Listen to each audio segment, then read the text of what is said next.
Hello again, everybody. My name is John D. Healy. I do a podcast that's called It's Good to Talk, and it's always good to talk. People know me. I produced this book for my friend Tony McGurn. He was born in 1941, so it's his life stories from 1941 up until recently. The title of the book is called And That's How It All Started, and the end of the book says, And That's How It All Started. My sponsors are Liffey Moving Company, moving here in New York City for the past 50 years. That's a lot of experience, and you can't buy experience. When it comes to moving, let Liffey do the lifting. I always have interest in people on my podcast. Today is no exception. He's a gentleman from Croatia, and I'm going to give you a little bit of a backdrop about Croatia because it's one of my favorite parts of the world. I happen to have a niece and a nephew from Croatia, but I'll talk about that near the end. Croatia itself is a population of about 4 million people. The capital is Zagreb, about 1 million population there. Beautiful scenery, beautiful temperature. They joined the EU in 2013, and they joined the EU monetary system only last January. So now they're part of a bigger market of over 450 million people. Can you believe there was a fox in a henhouse in 10 Downing Street, and he took away England from Europe? How could you do that? Anyways, today my guest is Igor Sunara. I hope I got your name right, Igor. Igor Sunara. Igor Sunara. Okay, thank you for correcting me. Igor Sunara. I want your story. I know you were born in Zagreb. You love filmmaking, and it's all about, if anyone listening loves films, today is special to get the right track. So tell us about you. Where were you born? In Zagreb, I guess, and go from there. All right. Okay. I was born in former Yugoslavia. And when I grew up, I discovered a British magazine, Industrial Design. And then I loved that magazine. And that was my opening to the world of design and filmmaking and photography. After that, I traveled to Europe, wanted to study basically in London. And I spent a couple of years in Europe working on odd jobs in Austria, in Vienna, in Holland. I stayed like 6 months, worked in, again, odd jobs, from working on a dockyard on big ships, where actually work on the biggest ship, Queen Juliana, ever, and they made it. Later on, they released that ship, and I was in London, and I was laughing how I worked on that ship, you know. Then I landed in London, and it was a fantastic experience for me. Before, I had to make a portfolio, so I joined the kind of foundation courses called Camden Art Center, where I did mixed media. I did photography, I did sculpture, I did a drawing, and it took me like a year and a half, whatever. Why? Because I was afraid to join any arts school, college. Mm. I wanted to convince myself that I do have some kind of mind or certain talent, you know, before I made an application and apply in. So I did portfolio, and I got into the, at that time it was called Polytechnic of Central London. Now it's called University of Westminster. And it was a great college. On the first year, we did both photography and film, photography, film, and then we were allowed to focus our major, what do you want to do? And then I did some short films, and my colleague said, you know, Igor, they're nice films, why don't you study film? I said, okay, I'll study film, thinking film is much more expensive, and photography I can always catch up on my own. And just before I got into it, also, I didn't have any camera, and a friend of mine lent me a camera, so you know I could start taking photo pictures, whole thing. No, what year was this? That was 1971 or 2. Okay. 71 or 2. Well, they were like still learning about photography. Like not a digital camera. Not a digital camera. It was a film camera, and it was a very funny camera. It was ordinary camera. Later on, it's kind of joke. We call it PhD camera. Well, I said, do you know what is PhD camera? No. He said, push here, dummy. It was only one button, only one button. And then I took this camera and walked up the Regent Street, just leaving Piccadilly Circus in London. And there was a commotion, some kind of like movie was going on. And then I realized it was a film called Frenzy, directed by Hitchcock. And I'm walking with a camera, a lot of journalists, and just stopped by. I stopped by and kind of joined that crowd. And all of a sudden, Hitchcock showed up. And I took a shot of Hitchcock, and he almost looked at in my camera. It was great. I loved it, And I saw that photograph you took of Alfred Hitchcock, and it was like a wow moment for me, because I love Alfred Hitchcock, and it's very easy to love Alfred Hitchcock. He was, I guess, one of the most amazing directors, producers, and editors I think the world has ever known. He was born in 1899. He only died in 1980. So that is really iconic of all the famous movies he made, and how he was able to do the cameo and capture styles and edits that made his movie even more intriguing. So I'm impressed that you met the guy that is your idol, I would assume. He inspired you, is that right? Yes, correct. He inspired many, many filmmakers, including myself. And he was known for kind of thriller and suspense. So that was called suspense, how to create a dramatic kind of when audience would hold yourself on the seat. It was so dramatic, Wow. And that was his genre. We all loved it, and we all, learned from him. And it was in black and white in the day. It was a black and white, I love black and white. I keep saying black and white is also a color, It's just a choice. Some people, some famous cinematographers would say, well, it's not a color, color is the reality of what we see the world. I said, not true. Black and white is also color. It's an expression form, when we photograph or take a picture, make film, by using black and white, we are expressing certain emotions, certain mood. So how many years were you in, it didn't become known as Westminster University, I guess. So how many years did you study there? I studied, was a 3-year college, and I hadn't finished. And then I went, after that, I went to America. First, I went to Boston. I stayed 1 year in Boston. I did know some known filmmakers who were teaching at the Carpenter Center in Boston, and they kind of accepted me. One was Dusan Makaveyev, for whom actually I wrote a thesis, 20 pages thesis, and then I gave him that, what I wrote, because he was at the time known filmmaker around the world. 1978, he won an award in Cannes, because the mystery of organism, based on William Reich, mystery of organism, a film based on William Reich theory. And then he accepted me, and I kind of helped him too, trying to raise money for his script film. He wanted to do in America. It was tough, but I couldn't get any work in Boston. I'll be frank, I used to drive the yellow cab. So, I wasn't ashamed of that. Like my friend behind me here, Stoney McGurn, I wrote and produced and edited this book for him. And a big, huge part of his career is driving the yellow cab. And he explains how the highs and lows and the dramas he had. I think he even delivered babies in a yellow cab. Oh my God. Who knows, maybe he made some too. But I'm not allowed to talk about that. And don't tell anybody I said that either. But you drove a yellow cab. But I believe when you came to New York, you upgraded to drive a limousine. I drew the limousine, Farrell Limo, here in Manhattan. They used to live around the corner where I was. I think owner was Irish. That's Irish people, yeah.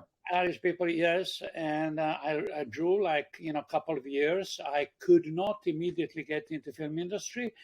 I went step by step. I made short films And one of the nice short films which I did was for very famous photographer Deborah Tuberville. Jackie Onassis founded her book and also helped organize her show. She was known taking kind of editorial photography, fashion. Her pictures are very grainy. She would underexpose the shot, then overexpose later on.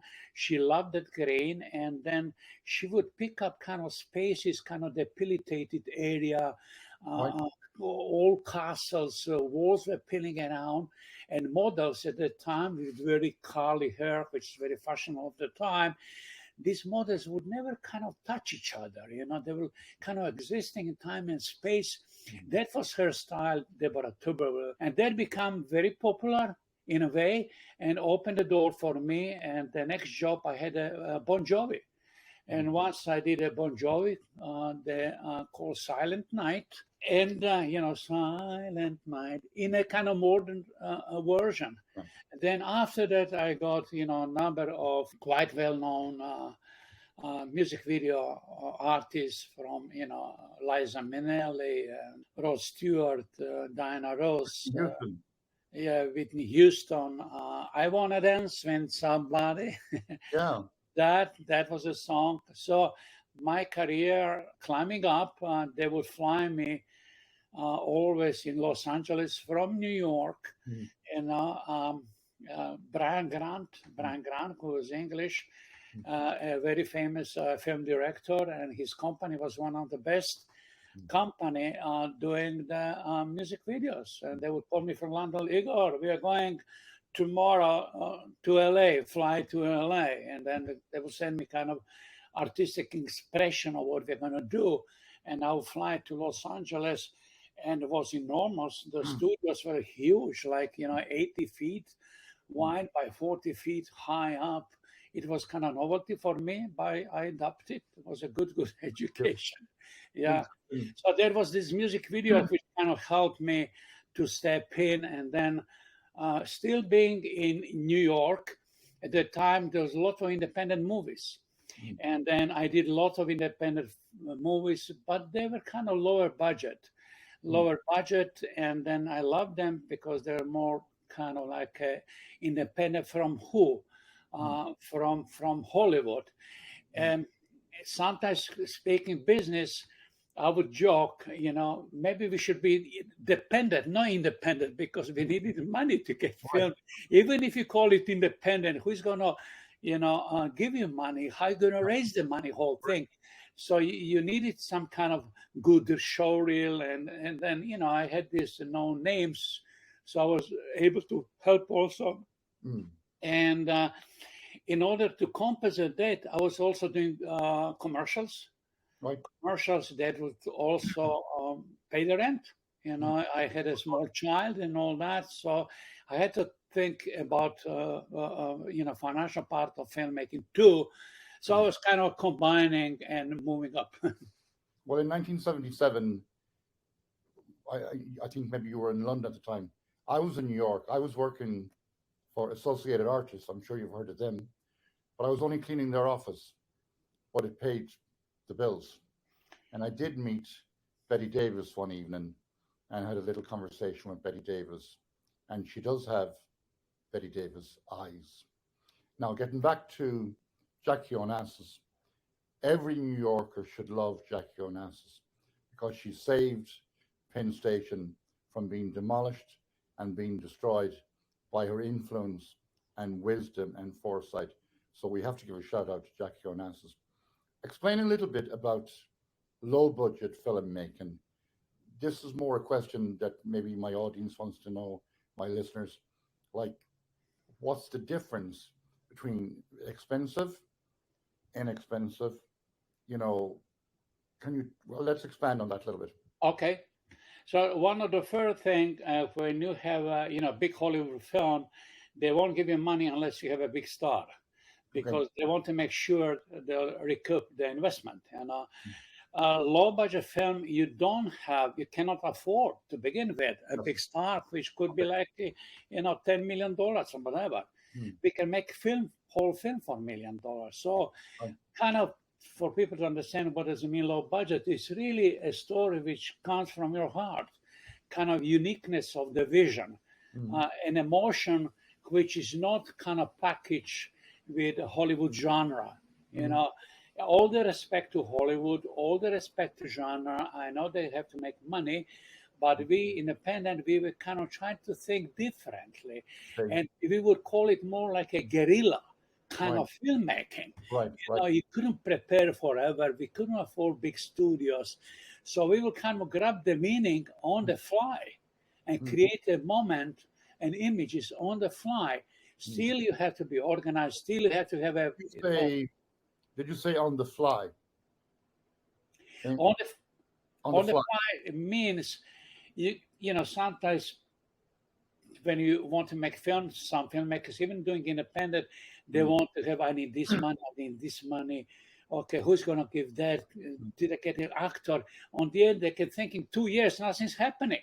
So this is more like a guerrilla on the fly. Let's start shooting, even if you don't have all the budget. When I was in high school, I produced a simple little play on a stage using like local people from my school, actually, which I will talk about in another podcast. But the term we use on that is we call it on the hoof. On the hoof means it's low budget. It's no budget. You're asking people to rehearse and practice, learn the lines, and then perform on a stage. And as you said, it comes from the heart. Yes, it's no budget, it's a low budget, exactly what it is. And then we managed to do it. And even if you lose money, something, we would cut and edit some kind of show reel. Look what we are doing. The people will love it. Listen, it's a good material, kind of trailer, and think, let's help these people to finish that film. But that was kind of independent way of thinking, independent filmmaking. Unfortunately, this kind of independent filmmaking is not so popular right now. I don't know why. It's kind of it washed out a little bit. You know, whole cinema has changed due to pandemic and all that. People don't go into the movie theaters anymore. Hollywood is not what it used to be. You know, they would make one huge budget now, blockbuster, whatever. It won't be a frequent like it used to be. No, I totally agree with that. Yeah. So, and the online came, you know, Netflix and all they all started producing the film, the low budget whole thing. You can make the film go online. So depending how many people will see your film online. You know? That's true. You made a very good point. But, you know, it's the way with the world and life goes on. C'est la vie. Catching up briefly, your story is very interesting. And the fact that you drove yellow taxi and limousines, and you were in London, I'm sure you were in the Crown Bar in Cricklewood. I love London. Can I mention something in London? Sure. I mean, I was there like 9 years altogether, you know, and I used to do all kind of odd jobs again. I used to work for architect. I knew how to draw, so I would be sent it on the locations and do the drawing plan, which for 2-3 years I did that. I also worked in a couple of restaurants, Italian restaurants, and something which you would probably, which is great. I worked in a great American success. It was the first American hamburger in High Street, Kensington, in London. I was the chef. It was a great American success. Later on, they created a great American disaster, you know. Also, you know, but it was the first hamburger with Thousand Island dressings, all this dressing with the bacon, whole thing. That was in High Street, Kensington. Yeah, I remember. I know you're a good friend, and my good friend too, Maro. He's here in New York City, and he was telling me stories, which I won't reveal them all. But when he worked in London with you, they thought he was a chef, but he was really a barback or a bartender, and you helped each other. Similar to what we Irish do here in New York. Someone shows up, okay, you're not a bartender, but you're a painter. Can you drive a car? Like Liffey, can you drive a truck? Have you? I don't have a license. We didn't ask you about a license. Can you drive? And that's how one person would help another person, like, up the ladder to get from one situation to the next situation. But I think it's the experience we all learn along the way from the people you meet too. It's like this Exactly. podcast, like my guest, you from Croatia, you're teaching us things that we didn't know, my listeners. And I'm learning too. I really know that Croatia is a huge tourist spot at the moment. The price of a pint of beer in Croatia, what people ask you, is half the price of a pint of beer in Manhattan. And I did say at the beginning of the podcast, I have a niece who's half Croatia. I have a nephew who's half Croatia. One of my beautiful sisters married a handsome guy from Croatia, and they produced two beautiful babies. Now, two beautiful babies. Who knows where they'll grow up and where they'll be? They might end up in the White House. They might end up in jail. Who knows? Or they might end up in both, because in America, anything is possible. Now, where are you right now? I think you're teaching down in another university. I'm teaching School of Visual Arts, and it is a great college. It's on 23rd Street in Manhattan, between 2nd and 3rd Avenue. We have like 17 buildings, including dormitories and all that. 17 Wow. buildings. So it's a big college, and all the from computer arts, special effects, animation, filmmaking. It's really, really complex, and I love it. Why I love it? By the way, I also taught in NYU, 94, 95, and they offered me again to continue, but I rejected. And they said, "Why? You don't want to teach anyway?" I said, "No. Why? Because School of Visual Arts allows me to go and work on my jobs." Okay. And so I was continuing shooting the film. I could be off 1 month or 1 week or 1 day, depending what's the job. The only thing I would have to find a quality substitute for that. I will create a curriculum and all that. So topics will be pre-designed. So a guest speaker, a substitute teacher would just fill into the concept of structure I created. And no college in America from California here allows you to shoot anything. So they offered me to UCLA to go here, to Columbia, whole thing. I didn't want to go because I stick with, and because I didn't want to be a teacher. I wanted to be a filmmaker, and then I needed a little job on the side because I had a baby. Baby you have to feed, they have to dress, whole thing. Independent films not so much money. And then I needed to work in a film. That's how I wanted to be. So I'm in the teacher by accident. That's okay. Look, I'm the youngest of 10. I'm probably an accident. Now get back to the School of Visual Arts. That's on 23rd, you said, between 2nd and 3rd Avenue. And for people that might be listening that have teenagers growing up that might have an interest in art, I used to do art shows in the Upper East Side before the pandemic and after the pandemic and during the pandemic for people that can't afford the high cost of exhibiting in museums. So we just took advantage of wherever we could display. And lots of them are talented and very talented and different genres, you say. Okay, so people of interest can just Google the School of Visual Arts, look at an admission process and what different topics. Okay. Just Google it, SVA, and there's admission process exactly. And then it's a big college. It's a big college, and it's cheaper than the other institutions, That's good information to know. Yeah.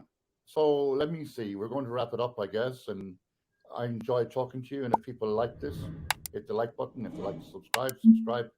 My podcast is called It's Good to Talk. As I said earlier on, there's always interest in people with interest in stories. And you are no exception, coming all the way from Croatia. When you started in Croatia before, like you said, you grew up in, I guess, communist times. What was the education system like back then in the day for a young boy like yourself then? Say you're 6, 7, 8 years old. Like, education is important regardless of whether you're a communist or a socialist or whoever you are. You need to open your mind up and open your eyes up, I guess. So how was that for you growing up as a 6, 7, 8, 9-year-old, 10-year-old? Overall, in former Yugoslavia, education system was pretty good, regardless of the political issues and all that. They rely on old traditional, good, primary school, a good secondary school like gymnasiums and all that, which was very comprehensive knowledge. Later on, they would argue it was too comprehensive, wasn't kind of hands-on experience, so people get a job, whatever. So that was a very, very good base on that, and then people can go and study particular whole thing. I remember a lot of my friends, they studied. There was not really in that sense exactly. It wasn't like in America, kind of money-driven concept. It was parents wanted us to have some kind of degree. So a lot of my friends who study law or something, they didn't even feel about law. They studied because of the title. Parents wanted it to be. And my best friend, he finished the law. He never practiced law later on. He never wanted to work in legal business. Anyway, so it was good. But then, it broke down. We had a very painful war 30 years ago because Croatia, it's a very, very old country. We came there the 7th century. Right. So, it was more... Rome was nearby, Latinization of all the education of the time, and there was so we always wanted to be independent. And then later on, Ottoman came, one time ruled the Balkan area for 400 years, whatever. Then Austro-Hungarian was from the north. Croatia was more influenced by Austro-Hungarians. So we were more industrious. Zagreb, where I come from, there is a guy who lived in Zagreb called Penkala, and that's the name pen. Can I have a pen? Penkala, pen was invented in Zagreb. Okay. So, and then lasted, 400 or 500 years, and then collapsed, and was the first Yugoslavia, and didn't work out. And there was in 15 years, between the war, it didn't work out because of the, introduction of Belgrade king introduced the, was a dictatorship basically, and we didn't want that. We wanted to create some kind of more democratic arrangement of all the Slavic people living together. That was a dream. Okay, all this power collapsed. Can we live together? So that was the first Yugoslavia. Didn't work. There was a second Yugoslavia with Josip Broz Tito, strongman who showed up. Whole thing. Partisans all the call, but again, what it was introducing of communism. There was another, ism. In a sense. So we can argue was it freedom or not freedom or whatever. It wasn't free, So we had Croats have a big dream to finally get independent country. I must get my history guy back, Brian Layden. He's on the history resident here on most of my history talk shows. My big dream, of course, is for United Ireland, 26 counties in the south and 6 in Northern Ireland. And we had the Good Friday Peace Agreement, and in that accord, it was laid out that we would get our 6 counties back when everybody agreed, without the bomb, without the bullet, and that we would agree to have a united Ireland, one island called Ireland. But if you come there, if you want to be Croatian, you can be Croatian. We were the first country to accept in a lot of people from Poland, when Poland were introduced to Europe and they needed a place to go. We were always the first to be generous with whatever it is that we got. And we are probably one of the most respected, like yourselves, members of Europe. France being the biggest member of Europe, and Malta being the smallest country or member of Europe. Europe has been generous and good to all Europeans, and I wish you well going forward. And I'm going to say goodbye in my language, which is on away. Wonderful. Do widzenia. It's my language. Okay, excellent. Goodbye, do widzenia. Thank you.